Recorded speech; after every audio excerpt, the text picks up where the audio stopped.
రాయిని దేవుణ్ణి చేసి పూజిస్తాడు, కానీ మనిషి అన్న వాడికి విలువ లేదు. రైట్, రూపాయి కూడబెడితే ఎన్ని రోజులకి 2 లక్షల రూపాయలు కూడబెడతావు? ముందు ఈ సమాజాన్ని అర్థం చేసుకో. ఎవరైనా నీకు టీ తాగిస్తేనే వాడి అవసరం తీరేంత వరకు పని చేయించుకుంటాడు. నీకు పూట భోజనం పెడితేనే బానిసలా చూస్తాడు. అన్నా, ఈ విషయం అందరూ తెలుసు అన్నా. నువ్వు అడ్వైజులు ఇవ్వడం కాదు కానీ దీనికి సొల్యూషన్ నీకైనా తెలుసా? అసలు వీడు చెప్పేది కరెక్టే. ఈమె జీవితం బాగుండాలంటే 2 లక్షలు అరేంజ్ చేయాలి మనం. అరేంజ్ చేయడం అంత సింపుల్ అంటావా? వీడు నాకు చెప్పే అంత టోడైపోయాడు. మాకేం అర్థం కావట్లేదు. సినిమా హీరోలాగా డైలాగ్ చెప్తున్నావు, అసలు నువ్వు ఏం చెప్పదలుచుకున్నావు? ఒరే బాబు, మీ అక్క రత్నం గారి కంపెనీలో పనిచేస్తుంది కదా, వాళ్ళని అడిగితే ఎలా ఉంటుంది? డబ్బులు తిరిగి ఇచ్చేస్తున్నారా మళ్ళీ? నాకెందుకో 2 లక్షల రూపాయలు అరేంజ్ అవుతాయని, నాకు అసలు పెళ్లి జరుగుతుందని నమ్మకమే లేదు. ప్రయత్నించకుండానే ఓటం ఒప్పుకునేవాడిని సమాజం పిరికివాడంటుందమ్మా.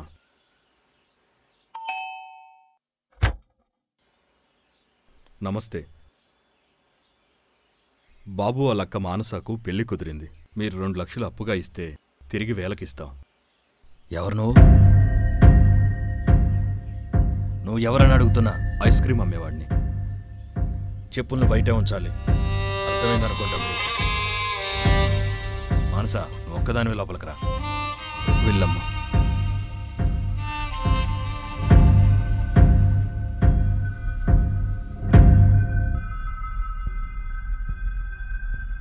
కూర్చో అమ్మా. Thank you sir. నువ్వు ఇంట్లో ఇంత పెద్ద ఆఫీస్ చూసుండవు కదమ్మా, మొదటిసారి వచ్చావు కదా. అమ్మా, నీకు డబ్బులు అవసరం ఉంటే డైరెక్ట్గా నన్ను అడగొచ్చు కదా, ఎందుకు ఇంతమందిని తెచ్చావు? నేను ఇవ్వనంటానా? ఇదిగో తీసుకో. చాలా థ్యాంక్స్ సార్. నా కంపెనీలో పనిచేసే అమ్మాయి పెళ్ళవుతుందంటే నాకు సంతోషంగా ఉంటుంది కదా. ఇంక నేను వెళ్తాను సార్, రేపు ఆఫీస్లో కలుస్తాను. ఎంత సిగ్గుపడుతున్నావమ్మా, కళ్యాణం అనే పేరు ఎత్తగానే అమ్మాయిలు ఎంత సిగ్గుపడిపోతుంటారో, బుగ్గలు ఎరిపెక్కుతాయి. నీకు తెలుసా, నా భార్య ఇంట్లో లేదు, తనుంటే ఇంత డబ్బు ఇవ్వనిచ్చేది కాదు. సరే వెళ్ళమ్మా. వెళ్తాను సార్.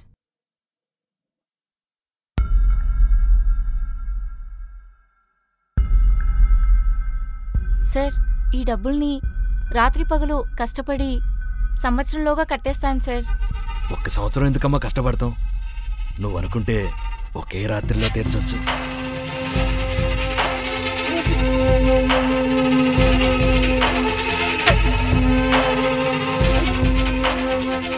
ఏమన్నానని అంత ఫీల్ అవుతుంది?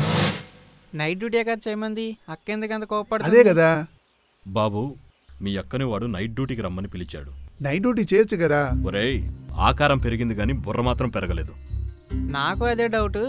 అదే కంపెనీలో చాలా మంది డే అండ్ నైట్ షిఫ్ట్లు చేస్తారు కదా, డబ్బులు కావాలంటే నైట్ షిఫ్ట్లు కూడా చేయాలి కదా.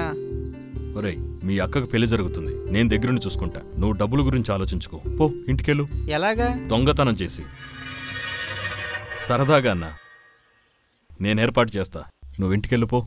రాముడు మాట హనుమంతుడు ఎలాగైతే వింటాడో నువ్వు కూడా ఈయన మాట విను, అప్పుడే జీవితంలో పైకొస్తావు. వినురా. నువ్వు పోరా, వెళ్ళురా.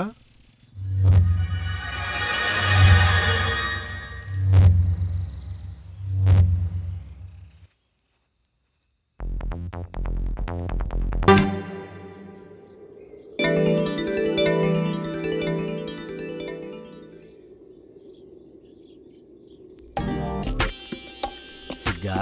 భయం. నేనుండగా భయం ఏంటి? నేను చూస్తుంటేనే భయం. Good joke. నువ్వు నాకు హ్యాండ్ ఇవ్వవు కదా. హ్యాండ్ ఇస్తా. ఏంటి భయపడ్డావా? మనిద్దరి ప్రేమలో ఎవడైనా హ్యాండ్ వేస్తే వాడిని హ్యాండ్ తీస్తా. ఏం నవ్వురా, నవ్వు నవ్వు.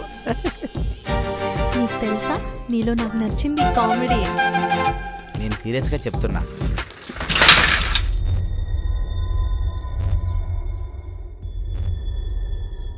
మేము బ్యాంకు నుండి మిమ్మల్ని ఫాలో అవుతున్నాం. ఒక ముఖ్యమైన అవసరం కోసం మీ దగ్గరున్న 2 లక్షలు అవసరం పడ్డాయి. ఎవరైనా నువ్వు జోకులేస్తున్నావా? సీరియస్గానే చెప్తున్నావు సార్. ఆ డబ్బులు మాకిస్తే డైలీ ఐస్ అమ్మి రూపాయి జమ చేసి మీకు కట్టేస్తాను. నీకేమైనా పిచ్చి ఏమైనా పట్టిందా ఏంటి?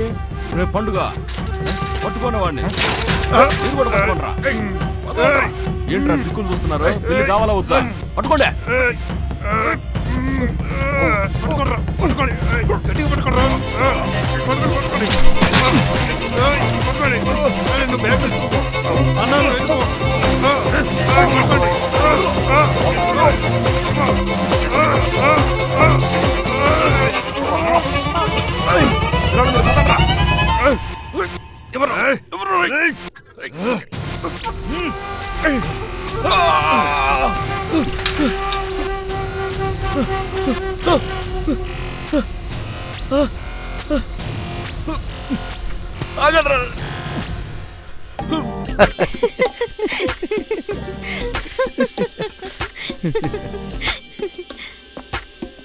ఏ పండుతో పోల్చాలి?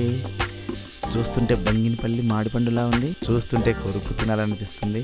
వీడచ్చం నల్ల బొగ్గులా ఉన్నాడు. నిన్ను ఇలా చూస్తుంటే నీ మైకంలో పడిపోవాలని ఉంది. కానీ నేను నిన్ను చూడలేనే. వాట్? టైం అయింది, ఇంటికి పోవాలి.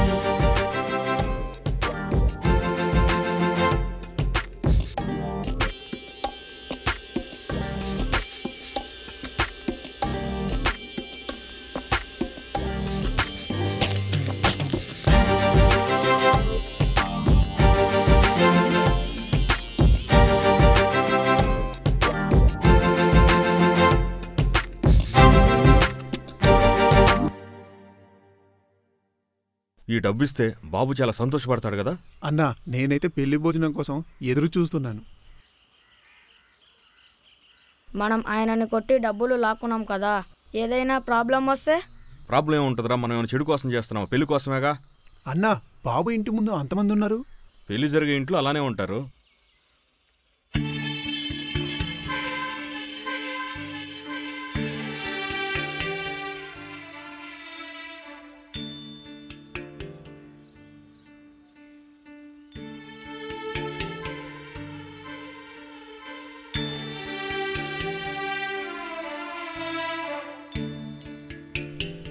అందరికన్నా ముందు ఈ గుండోడు బండోడు వచ్చినట్టున్నారే.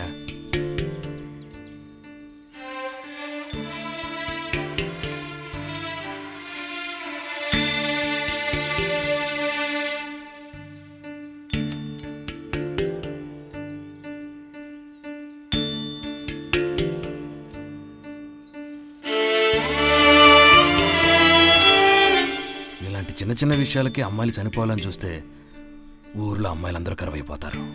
ఏంటి గునుక్కుంటున్నారు? ఇది నా ప్రాబ్లంలే. ఏమమ్మా, కర్మగాలి అమ్మాయి చనిపోయి ఉంటే మిక్స్ చేసిన మందు గ్లాసు చేజారిపోయి ఉండేది మామ. ఓ, నువ్వు చూడటానికి గుండులా ఉన్నా, నువ్వు చెప్పేవన్నీ లడ్డులా ఉంటాయి అయ్యా. ఎక్కువ పొగడబాక మామ.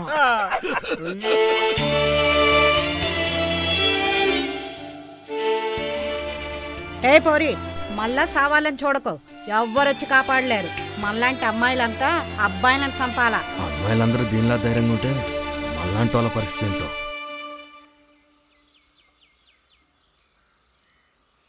ఈ ఐసోడొకడు జగదేక వీరుడు అతిలోక సుందరిలో చిరంజీవి మాదిరి నలుగురు పిల్లలు వేసుకొని తిరుగుతూ ఉంటాడు. ఆ చిరంజీవి ఎక్కడ, ఈ పనికమాలోడు ఎక్కడ? వీడు ముఖం చూస్తే 3 నెలలు మలం రాదయ్యా. ఇది కరెక్ట్ గా చెప్పావు. ఇప్పుడు చూడు ఏం చేస్తాను. నువ్వెందుకు వచ్చావురా? అలాగే తిరిగెళ్ళు, నేను వస్తే కాలు చేతి చేస్తా.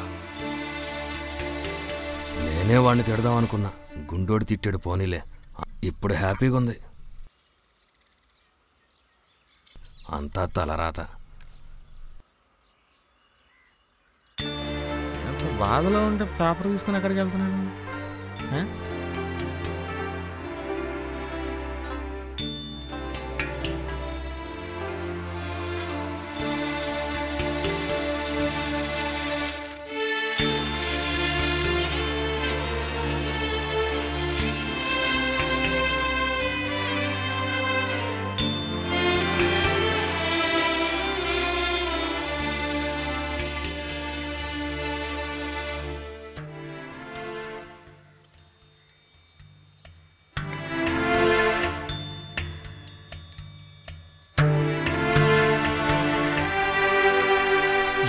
చంపినందుకు మనం పోలీసులకు దొరికిపోతామంటావా? మనమేం చంపలేదు కదరా, అతని దగ్గర డబ్బులే కదా తీసుకున్నాం. అది బాబు వాళ్ళ మామని తెలియక. ఆయన దగ్గర 2 లక్షలు ఉన్నాయని తెలిసి మనలాగా ఎవరైనా ఫాలో చేసి ఉంటారేమో. అలాగైతే ఆ 2 లక్షలు మనం తీసుకున్నాం కదా, ఎవరైనా ఫాలో చేస్తే మనని ఫాలో చేయాలి కదా. మనం తీసుకోక ముందు నుండి అతను ఫాలో చేస్తుంటే మనం అతని దగ్గర నుండి డబ్బులు తీసుకున్న తర్వాత మనలాగా వేరే వాళ్ళు అతను ఫాలో చేసి అతని దగ్గర డబ్బులు లేవని చంపుండొచ్చుగా. ఈ హత్యకి మనకు ఎటువంటి సంబంధమే లేదు కనుక ధైర్యంగా ఉందాం.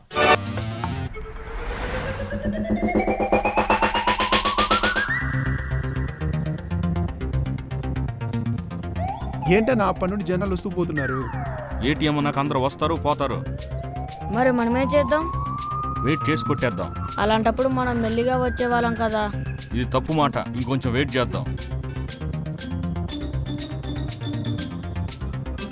లోపలికి వెళ్ళగానే ముందు కెమెరా పగల కొడదాం. మన దగ్గర కెమెరా లేదు కదా. ముస్టోడా, లోపల ఏటీఎంలో సీసీ కెమెరాలు పెట్టుంటాయి. ఓకే ఓకే అన్నా. హే, నువ్వు ఎలా ఉంటావో తెలుసా?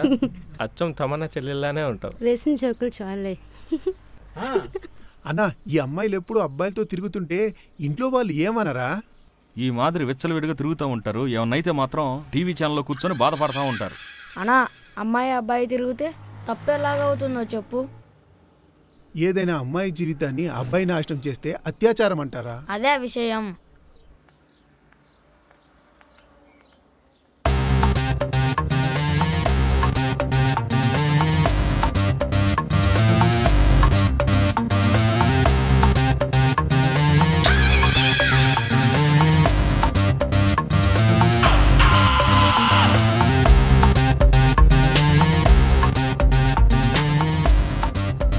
ఏటీఎంలో డబ్బులు తీయడానికి ఇంతసేపా?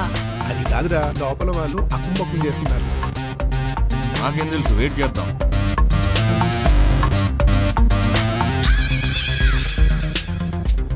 ఈ ఏటీఎంలో మజాయే లేదు. ఇంకో ఏటీఎం వెళ్దామా? అక్కడ మజా లేకపోతే ఇంకొక ఏటీఎం వెళ్దాం. ఇలా ఏటీఎం తిరిగే బదులు రూమ్ బుక్ చేసుకోవచ్చు కదా. పదండ్రా పోదాం.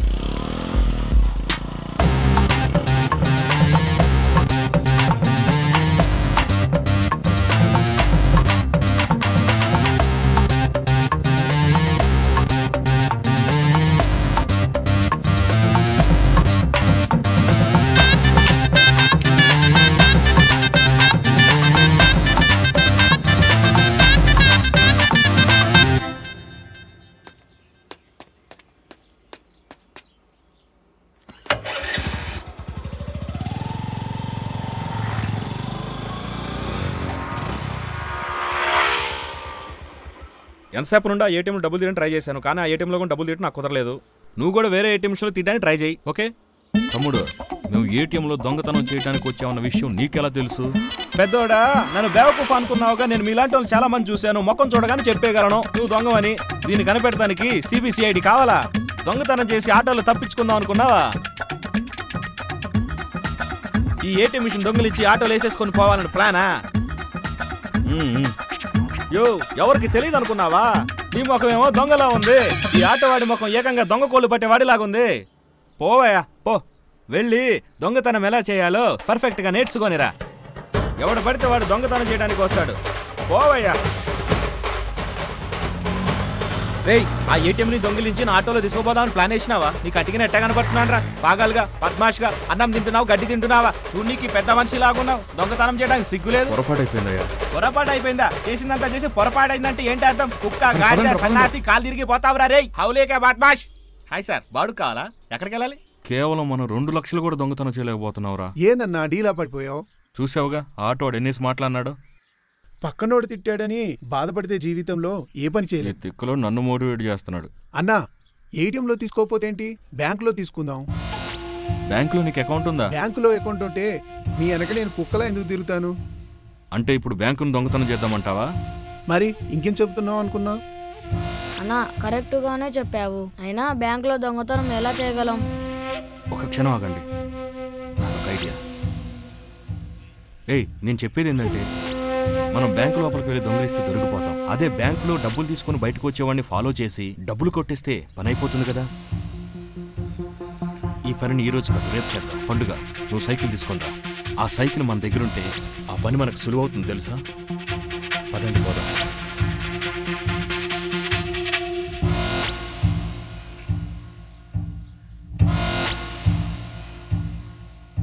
వాడి దగ్గర చాలా డబ్బులున్నాయి, వాడిని ఫాలో వాడి చేద్దాం. ముఖం చూస్తేనే తెలుస్తుంది వాడి దగ్గర డబ్బులు ఉండవని. అది నువ్వేలా చెప్తున్నావన్నా? నేను చెట్టును చూసి పండును అంచనా వేయగలను. పండు పచ్చడికి మనకు వస్తుందా లేక తినడానికి మనకు వస్తుందా అని.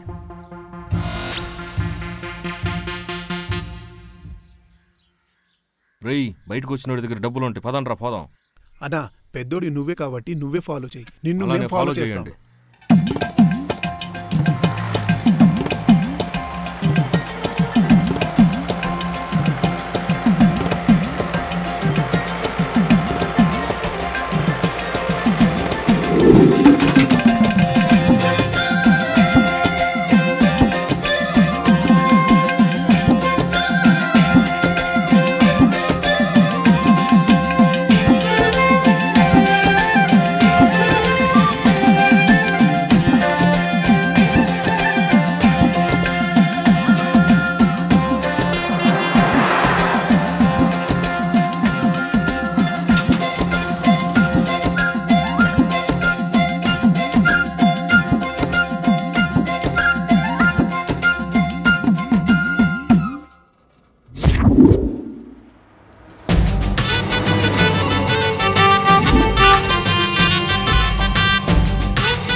మానస, నువ్వేం కంగారు పడకమ్మా. నీ మామను చంపింది ఎవరో పోలీసులు కనుక్కుంటారు. మామ, ఎదురు ఐస్ అమ్ముకునేవాడు వస్తున్నాడు చూడు. అవును, వాడక్కడే కాదు, మానస వాళ్ళ తమ్ముడు కూడా తీస్తున్నాడు చూడు. దీన్ని ఇలానే వదిలేయకూడదు. ఈ ఐసోడు దీన్ని తీసుకెళ్ళిపోతే మనం అన్యాయం అయిపోతాం. అయితే అడుగుదాం. రే ఆగరా, జరగండి, మేము వెళ్ళాలి. చూసావా మామ, ఐస్ అమ్ముకునేవాడు తప్పుకోమంటున్నాడు మనల్ని. అదే కదా, ఈ ఐస్ అమ్ముకునేవాడు సైకిల్ నచ్చింది, మళ్ళంటి జమీందారులు నడిపే బైక్ నచ్చలేదు దీనికి. ఇప్పుడు నువ్వు దారిస్తున్నావా లేదా? వచ్చి బండెక్కమ్మా, ఊరేగింపులో దేవత మాదిరి ఇంటి దగ్గర వదిలి పెడతాం. ఏమంటావు? మీరిద్దరు పెద్ద మనుషులే కదా, ఇలా గొడవ చేయటం మీకు సమంజసమేనా? నువ్వు పెద్ద మనిషివేమో, మమ్మల్ని పెద్ద మనిషి అని పిలిచి అవమానించుకో. అలా చెప్పు మావా. నువ్వు అసలు మనిషివేనా? మీరు సైకిల్ తీయండి, వెళ్దాం. ఎక్కువ చేస్తున్నావు. వాడిని పెళ్లి చేసుకుంటావా ఏంది? ఏ చేసుకుంటే తప్పేంటి? చేసుకుంటే ఏంటా? చూసావా మావా?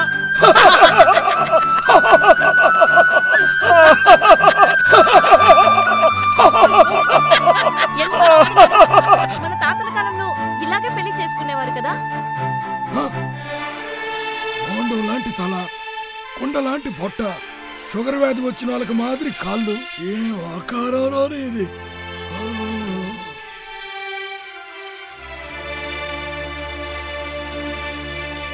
ఈ ముసలోడు నీకు నచ్చాడా? మీరండి పోదాం.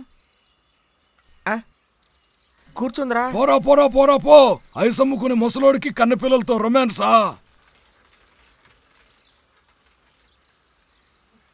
మావా, నాకు తెలిసి ఈ అమ్మాయి ఆ ఐస్ అమ్మేవాడిని పెళ్లి చేసుకుంటదేమో అనిపిస్తుంది. మామా, నువ్వు చెప్పినట్లు జరిగితే ఎక్కడ ఎంట్రుకలు మొలిపించుకుంటా. అయితే ఓకే, గట్టిగా పట్టుకో, లేకపోతే గుంతలో పడిపోతావు.